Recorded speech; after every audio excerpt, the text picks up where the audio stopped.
Thank you very much, Carla, and I'm very pleased to be able to. I'm very pleased to be here, and I really thank you, Rai and Professor Nejimi, for inviting me. According to, have you all got a handout that you can see? Because I shall be referring to the handout. According to the Jesuit father, Organtino Niecki Saldo, in 1577, he said, if we had enough organs, musical instruments, and singers, all of Miyako and Sakai would be converted without any doubt within a year. That's handout passage 1. In this paper, I shall investigate the role that music played in the Jesuits' mission in Japan. I need hardly say in this company, I need hardly rehearse the history of the Jesuits' entry into Japan. The Portuguese arrived in Japan in 1543. The Jesuits followed soon after, with Francis Xavier himself landing in Kagoshima in 1549 and immediately pursuing a mission of evangelization, which eventually led to a fifth of Japan becoming Christian, and by 1580 the establishment of 200 churches and seminaries in Arima, Kyoto, Miyako, Amakusa, Azuchi, Funai, and elsewhere. However, towards the end of the century, in the face of the progressive unification of Japan, Christianity began to be persecuted. 1597 marks the date of the martyrdom of 26 Christians in Nagasaki. In 1614, the shogun Tokugawa Hidetada issued an edict banning Christianity, and over the next 2 decades, Christians quickly diminished until, as a result of the Shimabara Rebellion of 1637, the remaining Christians were either executed or deported, and the closed period, Sakoku, of Japanese history began. Only a few hidden Christians survived in the very west of the southern island of Kyushu. The Christian century had not even lasted 100 years. The only Westerners allowed to remain in contact were Dutch traders who made no effort to evangelize. You know this history very well. The mainly Portuguese Jesuits led the campaign to Christianize Japan, and it was only in the very last years of the 16th century that other mendicant orders, this time Spanish, arrived in the islands. Dominicans from 1592 and Franciscans from 1593. The Jesuits were therefore almost solely responsible for the spread of Christianity. So, what was the key to the Jesuits' success?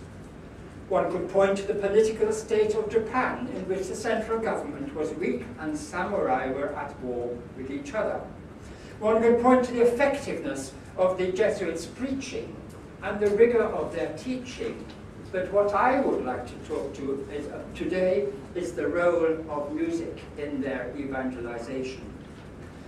This might sound a bit incongruous because the Jesuits were notorious for criticizing music in church. Ignatius Loyola, the founder of the Jesuits, notoriously banned music. It was a distraction, and some offices, several times a day, were too time-consuming for Jesuits who were too busy teaching, preaching, and hearing confessions. And yet, as Thomas Kennedy has amply testified in his The Jesuits and Music, reconsidering the early years, the Jesuits did use and encourage music in their apostolic mission, in masses and in liturgy for holy days, and especially in the teaching and the colleges, the dramatic productions performed there, the assemblies and public disputations, and the pious societies, especially those for the Virgin Mary, that were founded within the colleges. How did this play out in respect to Japan? For the Jesuits' music to be effective, the Japanese had to be susceptible to the influence of Western music. At first, this might seem unlikely, given the great differences between Japanese and Western music. This difference is referred to several times by the Jesuit fathers. In 1577, Organtino, whom I've already quoted, in a brief description of Japan, writes that the Japanese dance, sing, and play on various instruments, a kind of music which for our ears is not entirely melodious and pleasant. But Father Lorenzo Mescia, 1599, is more direct. Although the Japanese make use of pitch, neither going up nor down, their natural and artificial music is so dissonant and harsh to our ears that it is quite a trial to listen to it for a quarter of an hour. But to please the Japanese, we are obliged to listen to it for many hours. They themselves like it so much that they do not think there's anything to equal their music in the whole wide world. And although our music is melodious, it is regarded by them with repugnance. Alessandro Valignano, the visitor to the East Province of the Jesuit order, and perhaps the most important and influential Jesuit in the whole of the Christian century, stated in 1583 that our vocal and instrumental music wounds their ears, and they delight in their own music, which truly tortures our hearing. That is handout 2, if you want the Portuguese.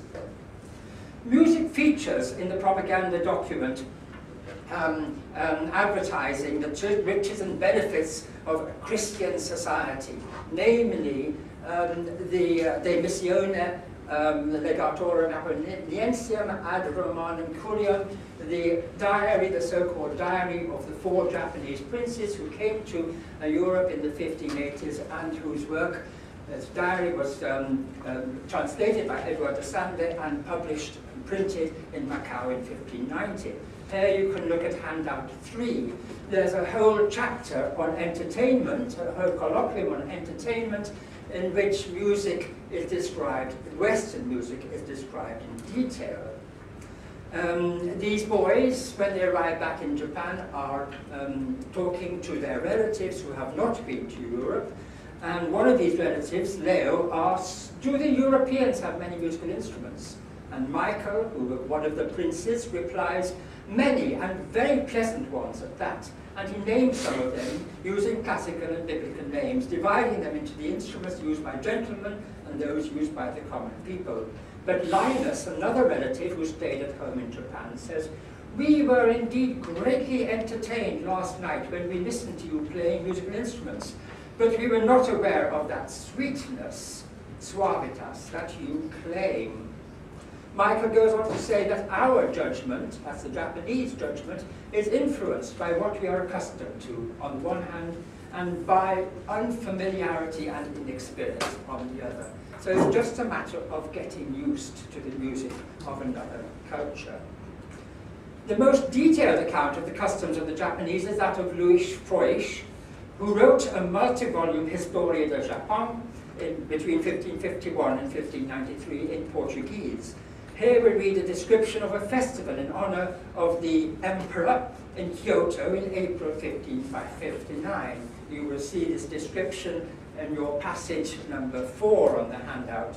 Some were playing flutes, others viols and different instruments which they used in the palace of the emperor.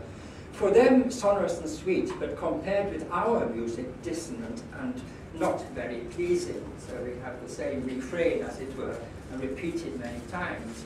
But Froisch is also well known for writing about the difference between the Japanese and the Europeans, which he called the contradictions and differences between the Japanese and the Europeans, written in 1585.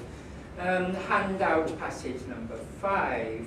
I've given you some examples of these differences in regard to music. I can't deal with them all now, but one might point out handout number 7. We, Europeans, appreciate deeply the consonance and proportion of our vocal polyphony. The Japanese consider it kashimashi and do not like it at all. Or one can refer to the difference between the drums. So the bells, our bells swing in the belfry of high steeples. Theirs hang very low and are pushed from the outside with a wooden log. But I need hardly remind you of what a Japanese temple bell looks like, which is pushed by the wooden log from the outside. Then Froisch says, our vihuelas, that's the Spanish for a bowed string instrument, have 6 strings, and they're doublings, and we pluck them with the hands. Blocked instrument. And the Japanese biwa have 4 strings, and they strike them with a kind of comb, which is the bachi in Japanese. The general trend is to compare Japanese music unfavorably in respect to Western music. This reaches the point where bad music is associated with bad morals. For Freud says, the bonzes, the Buddhist priests, teach the young boys to make music, that is, to sing and to play instruments. Also fencing is taught, and, unfortunately, all kinds of sexual perversions. They, the bonzes, participate frequently in profane tragedies and comedies. They sing in these theatrical performances and play musical instruments. That is their recreation. The implication is that Christian priests always participate in decorous music and drama and are morally upright. In spite of their derogatory nature, several of these references indicate that the Japanese are very fond of music, and all classes of society participate in it. From the very first contacts between the Japanese and the Westerners, this fondness was observed, as in a mention in 1547 by a Portuguese ship captain already attests. So the Japanese were ripe for being won over by the music of the Jesuits. And we see that in spite of the restrictions of promoting music in the Jesuit communities in Europe, when they were abroad, they made frequent and deliberate use of music in promulgating Christianity. Francis Xavier, for example, advocated replacing frivolous songs, vanae canciones, with sacred songs like those of the Credo, the Paternoster, and the Ave Maria, when he wrote a letter to his brothers in Rome from Cochin in 1548. This is the passage on your handout 8.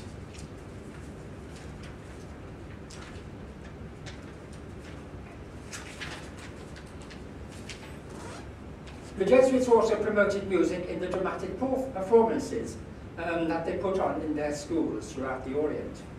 This was clearly part of their strategy also in Japan. When he arrived in Japan, Francis Xavier was escorted to the shore of Funai with flutes and shawms played by the sailors of his ship. In the first church he established in Yamaguchi in 1552, from the start the masses were first sung in Latin, and a year later a Japanese version was introduced. Open-air processions accompanied by music advertised the celebrations of the Christians, and the doors of the churches were deliberately left wide open so that the music could waft outside and could entice the Japanese to come into the church. Bells were introduced as a counterpart to the Buddhist temple bells. We saw the contrast made by Freud, but also to give a sonorous presence to the Christian church. At least 3 survive, including one with the crest of the Hosokawa, that must have been made before 1616. And here you see this Hosokawa bell. It's a Western-style bell with the Hosokawa crest on it. Organs, we are told, particularly impressed the Japanese, and Valignano's gifts of them were part of his strategy to win influence. He had an organ installed in Nobunaga's castle in Azuchi, and the organs used in his Easter celebrations at Takatsuki near Osaka had a particularly powerful effect, we are told. The uncertain supply of organs from Europe was eventually supplemented by locally made organs whose pipes were made from bamboo. But the so-called viola was also used to accompany the mass, with or without a clavo or clavichord or spinet. Here we have a string instrument and a keyboard instrument. When a printing press was set up in Nagasaki in 1592, the music of the church was one of the books printed. Here is the page, the verse in the, there is a, I'll leave that out just for now. Here's the first page of the 1605 printing of the Manuale ad sacramenta ecclesiae ministranda. You can just about read that. It's in red and black, and of course this means the manual for administering the sacraments of the church, printed in red and black ink. And you'll see inside we see the typical square notation on 4 staves, about 4 lines, 4-line stave, for the chanting of various parts of the Mass. Dramatic performances were also produced based on Bible stories and referred to by the Portuguese name as misterios. From 1560 onwards, these were staged with Japanese words and performed at Christmas and Easter. A remarkable story of how music was used in the missionary movement is that of the blind biwa player who was baptized by Francis Xavier in Yamaguchi with the name of Lorenzo and became the first Japanese Jesuit. You can see an account of this in passage 10 on your handout.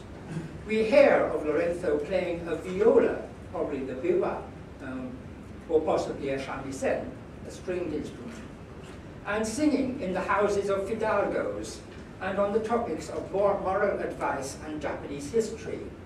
Thanks to his intelligence and the power of his memory, he was able to rise from his humble origins and become like a foundation for the whole of Christianity of the Miyako region.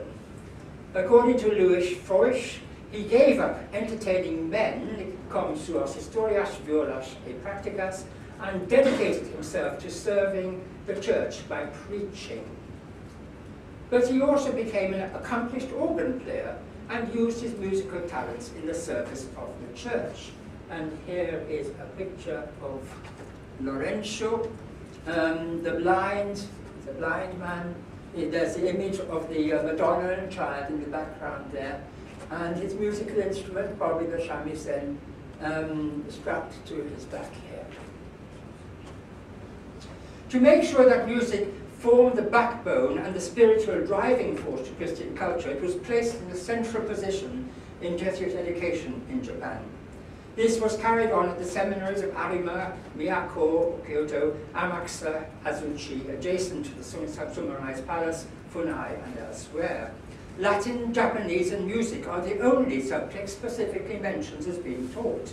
For example, in a register of the students at all the seminaries, drawn up in 1588, we find in Arima a student called Mizoguchi Augustinus, who is described as being from Omura, 20 years old, in good health, robustus, and he entered the school in 1580 and now is a lector in the 2nd class of grammar, so he was an accomplished Latinist, and has a good command of music and of Japanese letters. Musicam et Japonicas litteras bene callet. And in the same seminary, in 1609, there were 3 teachers of Latin, 1 of singing, 2 of calligraphy, i.e. of Japanese, and many teachers of musical instruments.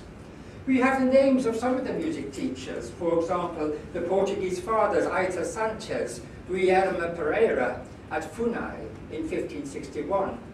And we have reports of the curriculum. I quote, according to Father Johannes Baptista da Monte, the pupils at Funai were not only chanting, but on Saturdays sang songs to the viola da arco, and on Sundays and feast days used a viola and sung motets. The 4 Japanese princes whom Valignano arranged to take to Europe in the 1580s brought back a harp, a rebec, a lute, and a keyboard instrument. They learned to play musical instruments on their long voyages to and from Europe. And when they returned to Japan, they sufficiently impressed their compatriots to elicit the conversation that I quoted before in your handout passage 3. They performed on these instruments in front of the shogun Toyotomi Hideyoshi in the elaborate audience that they obtained in the company of Valignano after returning to Japan. The kinds of instruments that were brought into Japan are illustrated in a series of ryomu. And here I'll just give you a taste of these. There's a vihuela, plucked Spanish guitar, as it were. Here we have another form, another shape, more like a lute shape, but still a plucked string instrument. Here we have a harp, one of the instruments brought back by the 4 Japanese boys. And here we have some Portuguese, and one of them has actually got a biwa, a Japanese biwa, in his hands. Whether he can play it or not, I don't know. This last slide indicates the possibility of a crossover of Japanese and Western music. And we do have some signs that the Jesuits, who were known for accommodating to local customs, also took into account Japanese musical traditions, even if they described Japanese music in a derogatory way, as we have heard. The 1553 Japanese translation of the Roman Mass, followed in the Church of Yamaguchi, was arranged into various sections, which are called by the term the Japanese used for sections of musical compositions, dan. So we have Confishao no dan, Introitu no dan, Credo no dan, etc. This thus incorporating the title of the Japanese music sections into the performance. Francis Xavier's successor, Cosme de Torres, arranged a liturgy with a blend of Japanese and European music. Only the central parts of the Mass were kept in Latin, the Credo, Paternoster, and Ave Maria. The rest of the service was sung in Japanese. Traditional Japanese puppet plays, bunraku, were used for telling Christian stories, such as that of the resurrection, and the Ko Waka dance was promoted by Valignano as a Christian dance performance. And the Japanese, after all, in spite of their initial purported aversion, became used to and assimilated Western music. It is reported that small children, even before they could properly talk, were singing the Christian melodies in the streets.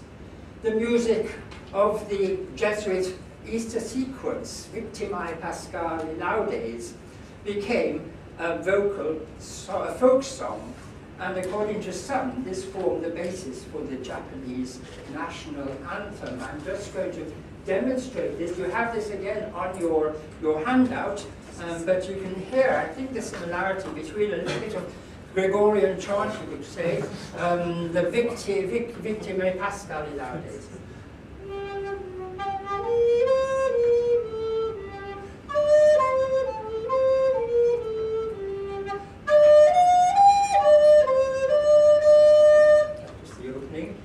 You don't need to be reminded of Camillo Caio.